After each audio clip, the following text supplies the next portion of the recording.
CEAP, Centro Espírita Altivo Panfiro. Uma casa de amor. Boa noite aos nossos ouvintes. Que Jesus abençoe a nossa noite de estudos. Vamos estudar hoje o capítulo 4 do Evangelho segundo o Espiritismo. Ninguém pode ver ao reino de Deus se não nascer de novo. Eu vou ler aqui o item 5.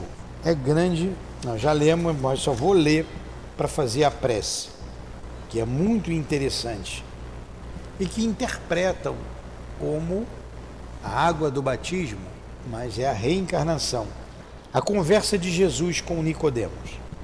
Ora, entre os fariseus havia um homem chamado Nicodemos, senador dos judeus, que veio à noite encontrar Jesus e lhe disse: Mestre, sabemos que tu vieste da parte de Deus para nos instruir como um doutor, visto que ninguém poderia fazer os milagres que fazes se Deus não estivesse com ele. Quer dizer, com ele, o milagre, né? Se Deus não estivesse ali. Jesus lhe falou: em verdade te digo que ninguém pode ver o reino de Deus se não nascer de novo. Olha aí a reencarnação. Está claro. Não é nascer da água do batismo, é nascer de novo, é reencarnar.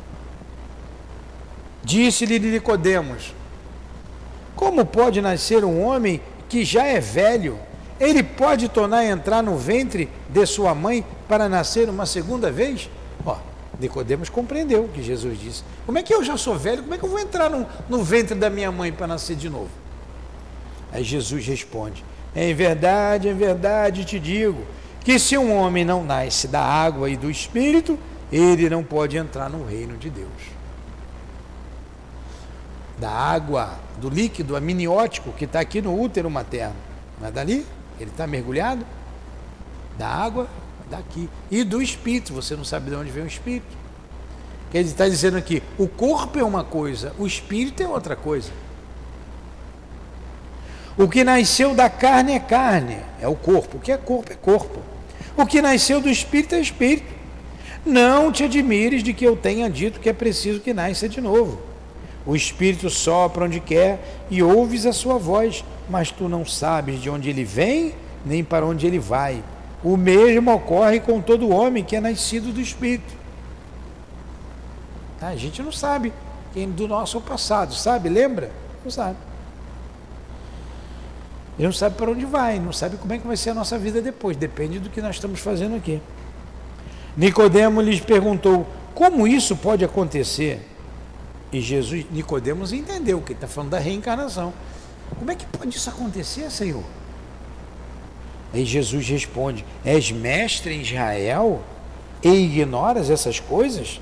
Em verdade eu te digo que só dizemos o que sabemos e só damos testemunho do que vimos, e no entanto não aceitas o nosso testemunho.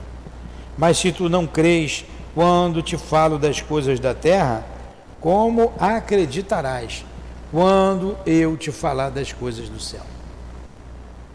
Belíssimo nesse diálogo, né? Senhor Jesus, aqui estudamos o teu Evangelho, aqui nos reunimos em nossa casa de amor. Ajuda-nos a compreender aquilo que nem os doutores da época, os sábios judeus, compreendiam: a reencarnação, que tu viestes trazer de modo claro e que o homem o deturpou ao longo dos milênios, e que a doutrina espírita vem resgatar esses conceitos, pois tu sabias, Senhor, que desviaríamos no seu nascedouro. Ajuda-nos a interpretar, à luz do Espiritismo, os laços que nos ligam uns aos outros. Ajuda-nos a nos ver como espíritos imortais, itinerantes do progresso, e que viemos reencarnando há milênios, nesta terra bendita, em outros globos que pululam em nosso derredor. num imenso céu que brilha em torno de nossas cabeças. Nos ajude nessa compreensão. Que seja então em Teu nome, Senhor, em nome da direção espiritual da nossa casa de amor, em nome do amor, em nome do nosso amor, Lourdinha, do amor de Leon Denis, de Allan Kardec, do nosso mestre Kardec, em nome do Teu amor, Jesus, do amor de Deus, acima de tudo, é que pedimos a devida permissão para iniciarmos os estudos da noite de hoje. Que assim seja.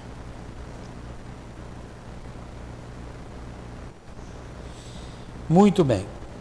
Então, nós viemos estudando os comentários de Kardec a respeito dessa passagem de Jesus. Vimos a reencarnação em algumas passagens da Bíblia, do Antigo Testamento, né? Em Jó, em Isaías, e vimos uma outra passagem em Mateus, quando Jesus afirma que João Batista era a reencarnação de Elias. Vimos também, desde a semana passada, e vamos continuar a desenvolver esse raciocínio dos laços de família, os laços de famílias fortalecidos pela reencarnação e rompidos pela unicidade da existência. Então, se nós tivéssemos somente uma vida, não existiria laço de amor entre nós. Todos seríamos estranhos uns aos outros. O pai estranho ao filho, o filho estranho à mãe, a mulher estranha ao marido, o marido não. Se fosse uma vida só. Se a gente nascesse no momento em que nós nascemos, se fosse criado a alma, que é a teoria da unicidade da existência, não existiriam os laços de família. E a reencarnação, pelo contrário, fortalece esses laços. Nossos filhos, nós já conhecemos. Por isso esse amor. Nós já nos conhecemos. Os laços consanguíneos são espíritos da mesma família espiritual que voltam para se ajustar. A gente vai se ajustando ali. Às vezes laços de ódio nos unem agora como marido e mulher, laços de traições, de dores do passado. A gente volta para ser fiel, para amar, para perdoar, para compreender um ao outro. E no processo até que a gente consiga vencer com o amor, com o sentimento do amor. Porque é o amor que deve nos unir. É esse sentimento que vai fazer com que o mundo seja feliz. E a gente ainda está longe dessa felicidade. Aí a gente então está estudando esses laços de família.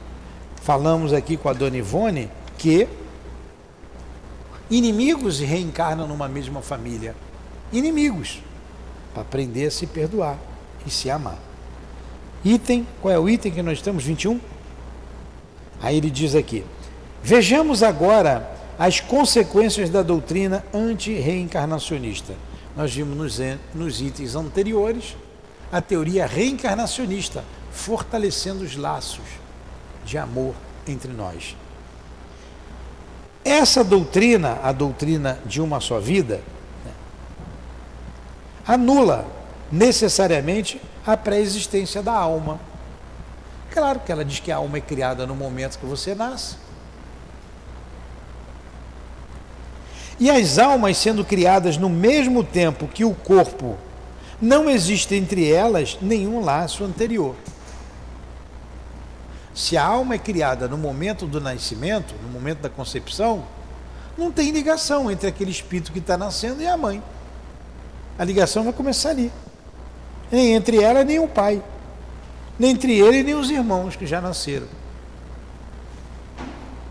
São completamente estranhas umas às outras. O pai é estranho ao seu filho, e a filiação das famílias acha-se assim reduzida somente à filiação corporal, sem nenhum laço espiritual.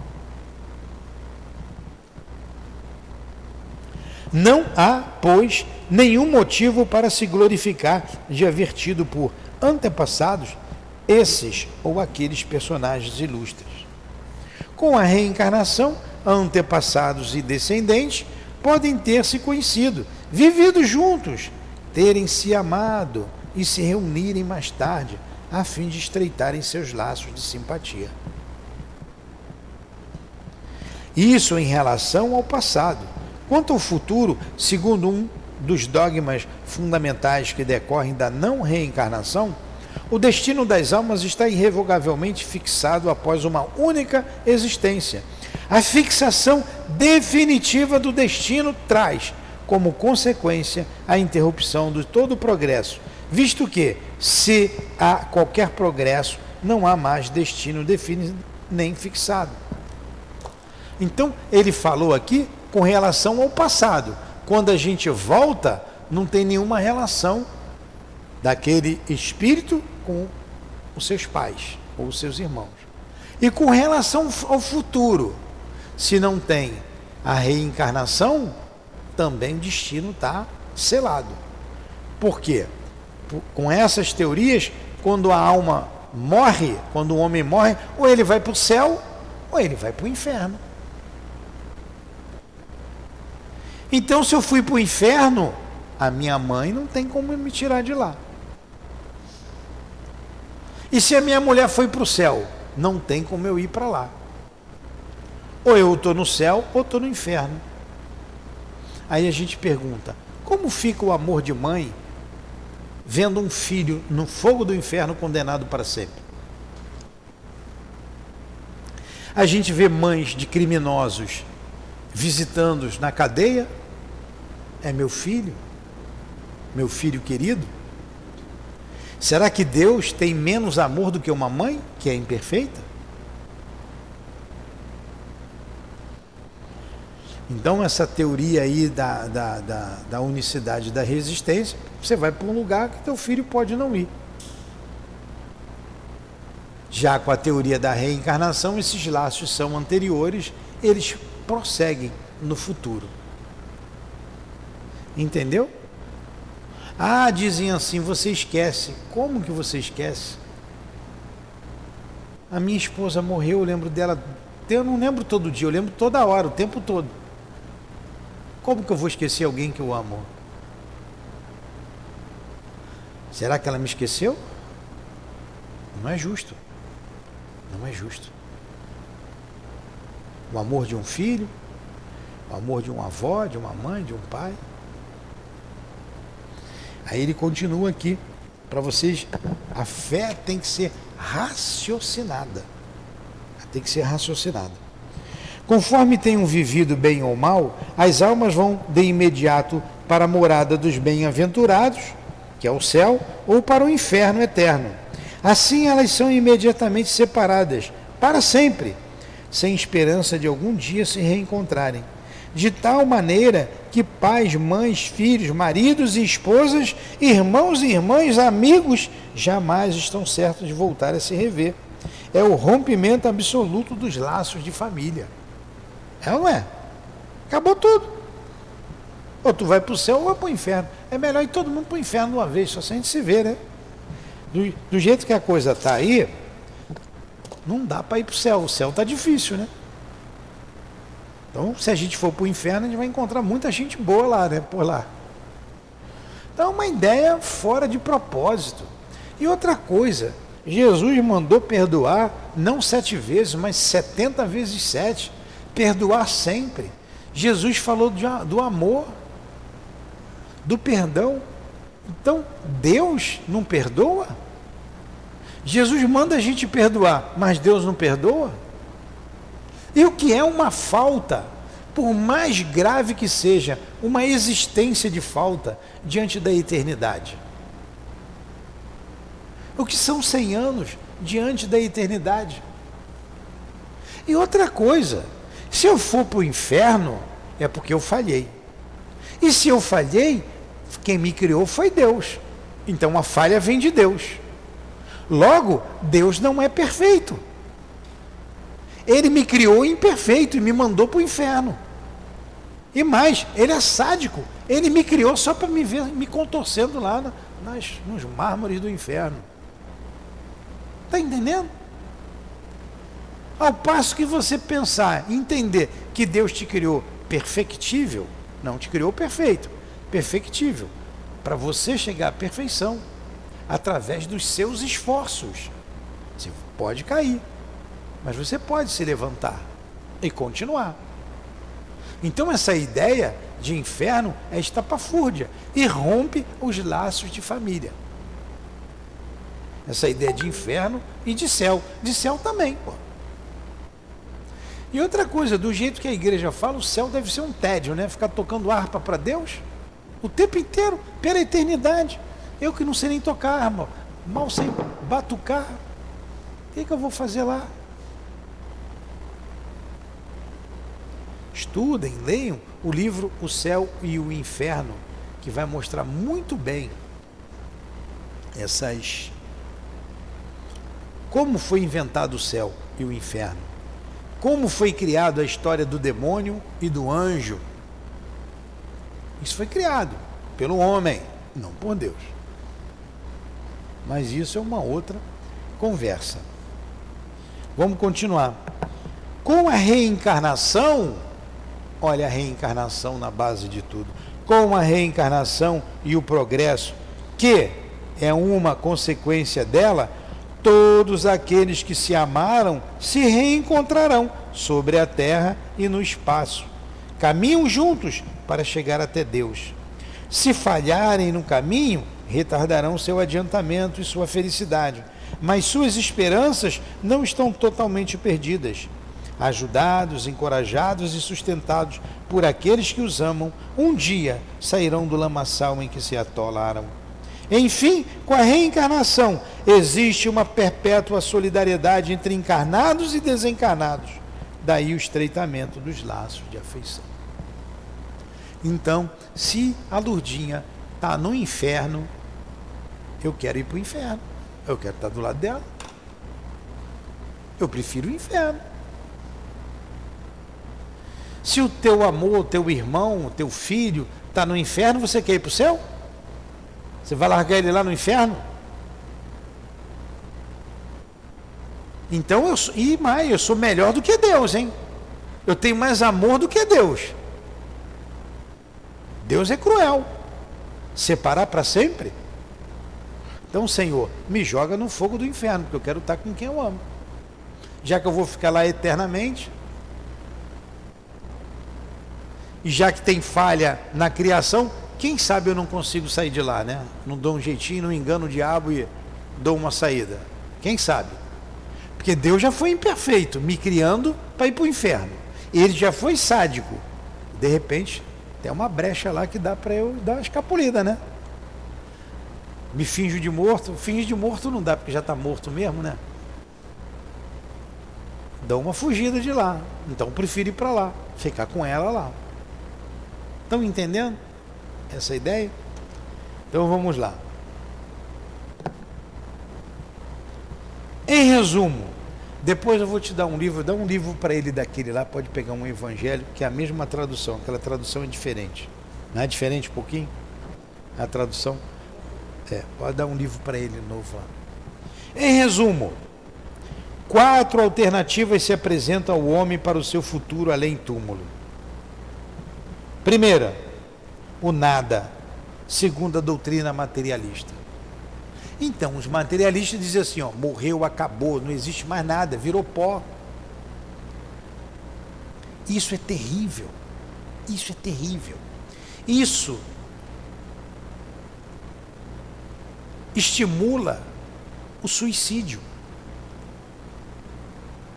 Estou doente, estou sofrendo.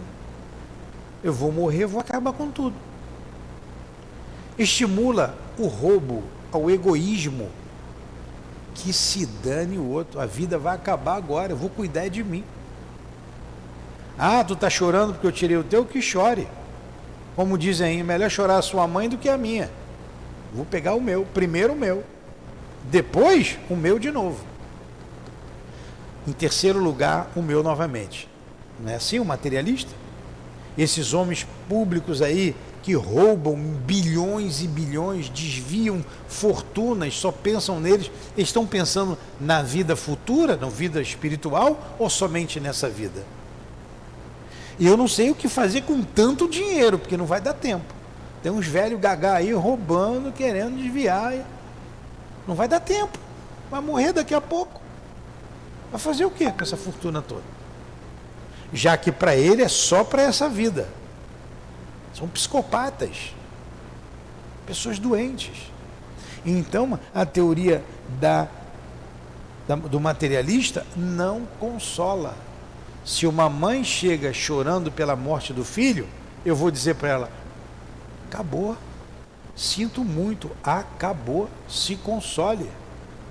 Compra uma toalha para enxugar essas lágrimas. Um lenço pode não dar, mas uma toalha dá. Compra uma toalha. Não tem mais nada, acabou, minha filha. Essa é uma teoria nefasta, a materialista. E é uma doutrina cheia de flores em volta, escondendo serpentes. Alguns filósofos, como Augusto Comte, por exemplo, o Comte, Augusto Comte, trouxe a teoria do progresso, da ciência, o positivismo. Vocês já não ouviram falar no positivismo? Uma frase bonita. Está lá na bandeira brasileira, ordem e progresso. É uma frase positivista. O fim é o progresso, a ordem o meio. Então, são filosofias ornadas por falsas flores. Um espírito chamado Belarmino, um personagem da obra da Dona Ivone, do livro Memórias de um Suicida, ele teve uma doença chamada tuberculose, lá no início do século passado. A tuberculose matava, ainda mata, mas tem tratamento. Se tratar, sobrevive. Se não se tratar, morre. Não é, enfermeira? Morre. Mas lá no início do século não tinha. O bacilo de Koch, não é isso? Não tinha tratamento. Ele pegou a tuberculose. O que ele pensou? Começou a doer, eu vou morrer mesmo. Ele era positivista, ele era discípulo de Augusto Comte. Ele disse assim: eu vou morrer. Ele não era um homem mau, ele era um homem bom. Por que eu vou ficar vivo? Se eu ficar vivo, eu posso contaminar outras pessoas. E se eu ficar vivo, o sofrimento vai ser maior, cada vez maior. Já que tudo vai se acabar, eu vou me matar. Aí se enforcou. Matou-se. Não é lógico? Ele não agiu com lógica? Ele agiu com lógica. Na cabeça dele, isso era lógico. A mãe fez a mesma coisa depois. Não conta ali no livro, mas dá a entender que ela se matou. Também. A mãe também era discípula de Augusto Comte e o pai também. Materialista, uma família toda materialista. Mas não eram maus. E ele não era mau. Ele não era mau. Era um filósofo, ele era poliglota, era um homem muito culto. Ele era professor de dialética. Então ele pensou, poxa, vai tudo acabar, acaba de uma vez. Para que eu vou prorrogar? Um raciocínio lógico, porém errôneo, materialista. O que aconteceu? Ele não morreu. Ele matou o corpo e sofreu as consequências do suicídio. Aí está lá a história dele lá. Vocês podem ler. Memórias de um Suicida. Está lá a história dele. A dele e a de outros. E dentre aquele grupo que estava ali, que conta a história, ele era o mais ele era o mais racional. Ele dizia assim, porque todos os outros tinham religião, eram católicos. Falava da igreja, falava do grupo que pertencia, cada um falou de si. Ele foi, na vez dele falar para o grupo, que eles estavam conversando, ele diz assim, ó, isso muito me admira, se vocês acreditavam em Deus, acreditavam na vida depois da morte, e se mataram, eu não acreditava em nada disso, para mim tudo se acabava com a morte. Olha como ele era racional. Por isso eu acabei com o meu corpo, mas vejo que me iludi, eu errei. Então uma doutrina nefasta, leva à miséria, leva à exploração do homem pelo homem. Por isso que tem favela, por isso que tem miséria, por isso que tem fome, por isso que os hospitais estão aí cheios, sem recursos, e por aí vai, a educação no jeito que está, que quer que acabe com a família, quer que acabe com tudo, por causa da doutrina materialista. Ela é nefasta. Ela é nefasta. Uma outra opção. Primeira opção foi essa, o materialismo. Olha quanto mal faz. Acabou, morreu tudo. Uma segunda opção. A absorção no todo universal, conforme a doutrina panteísta. A doutrina panteísta estava bem em voga. Vocês ouviram falar pouco sobre o panteísmo, né? A não ser na casa espírita. Mas tem panteístas no mundo, ainda tem. Que doutrina ou derivações do panteísmo? O que é o panteísmo? É quase um materialismo. É um materialismo. Quando você morre, o corpo, você não morre, mas você volta para o todo. Esse todo é Deus.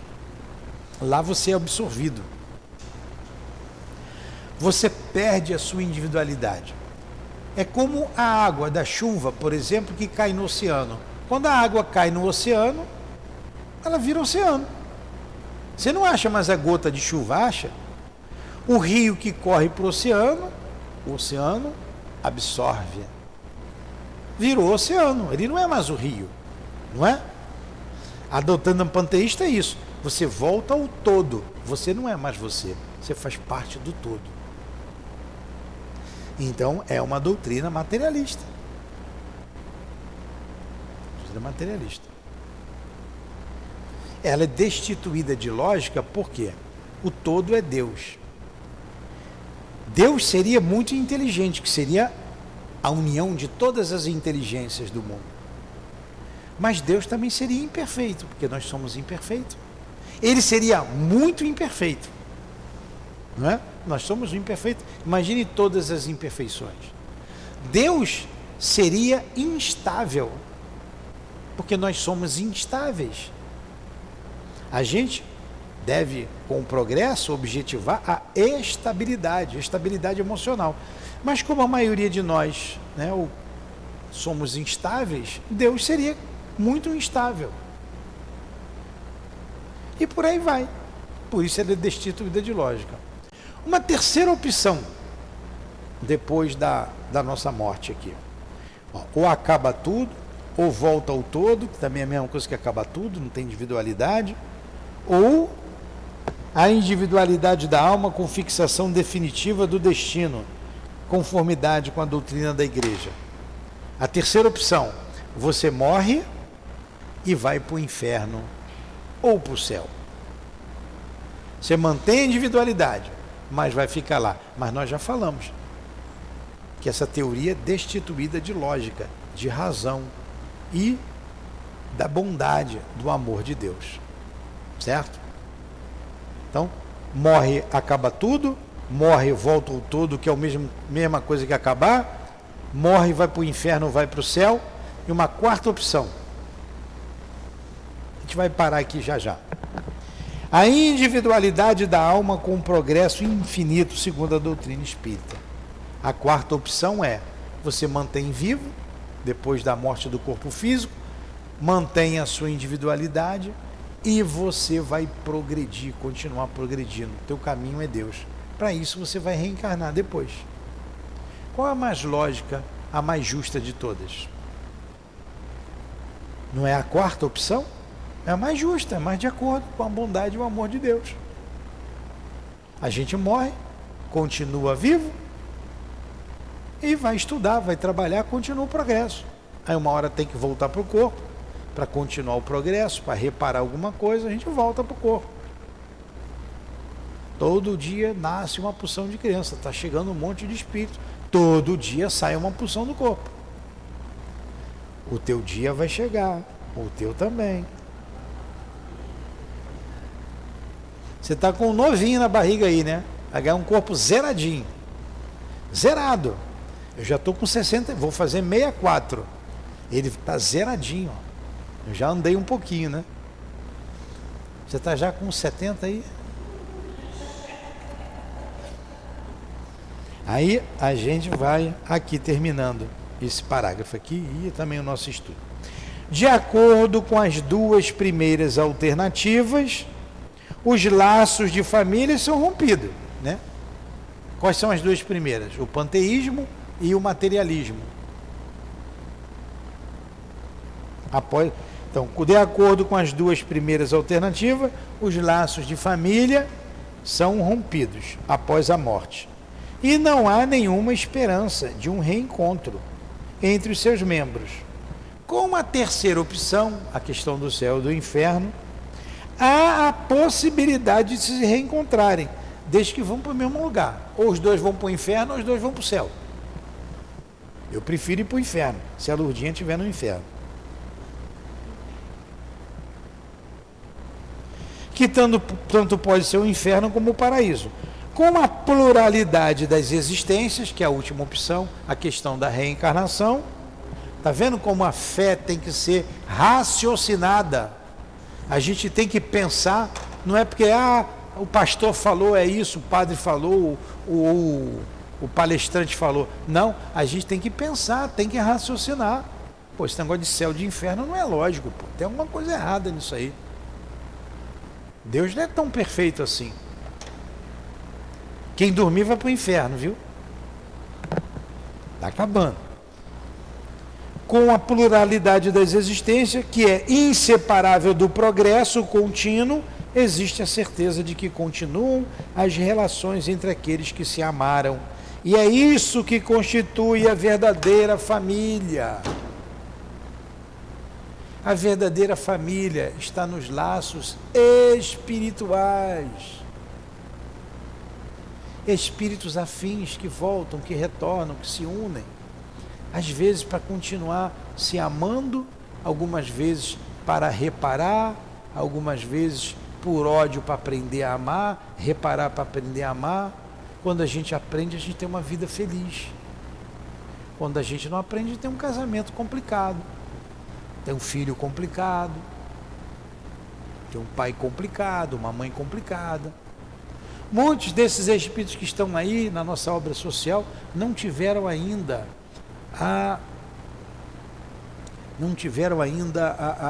o mérito de ter uma família. Não tiveram o merecimento de ter uma família. Aí a mãe tem um pai aqui, casa com hoje, amanhã casa. Tem mãe aí que casou 8, 9 vezes, tem 11 filhos. Como ficam essas crianças? Que referência que elas têm? E é a maioria, hein? Não é a minoria não, é a maioria. Então não tiveram mérito de ter um lar, uma família. A gente tem que valorizar muito a família que a gente tem. Valorizar. Por isso que tem que mesmo ali ceder, se calar. Tem que ceder.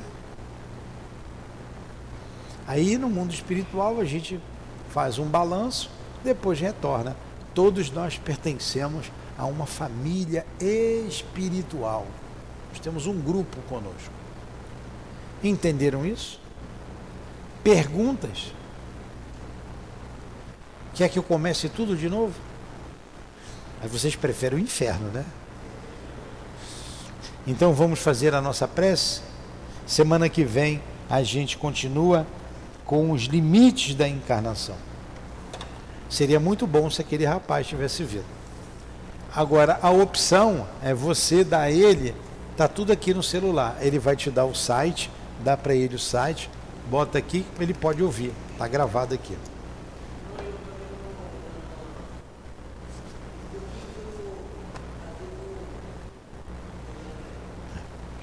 Então vamos fazer a nossa prece. Agradecemos mais uma vez a Jesus, o nosso mestre maior.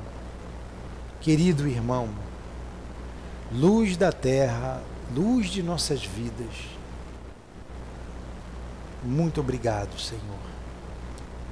Muito obrigado pelo caminho que nos mostrou, o caminho que nos levará à felicidade, à liberdade. Muito obrigado. Muito obrigado a Allan Kardec, que elucidou o Evangelho de Jesus, que nos trouxe de maneira mais clara o que ele não podia dizer na época para aquelas mentes ainda com dificuldade de entendimento. Obrigado aos guias da humanidade que têm nos conduzido através da doutrina espírita ao progresso. Obrigado aos nossos amores, aos espíritos familiares que tanto têm feito por nós, sem que percebamos. Obrigado a esta casa de amor. Que Deus abençoe a nossa casa, o SEAP. Que Deus abençoe o altivo e aos guias da nossa casa, todos vocês. Deus abençoe. Muito obrigado por tudo. Em nome de Deus e de Jesus, dos guias aqui presentes, do nosso mestre Kardec, de Leon Denis, em nome do amor, do nosso amor, Lourdinha, pedimos então a permissão a Deus e a Jesus, acima de tudo, para encerrarmos os estudos da noite de hoje. Que assim seja.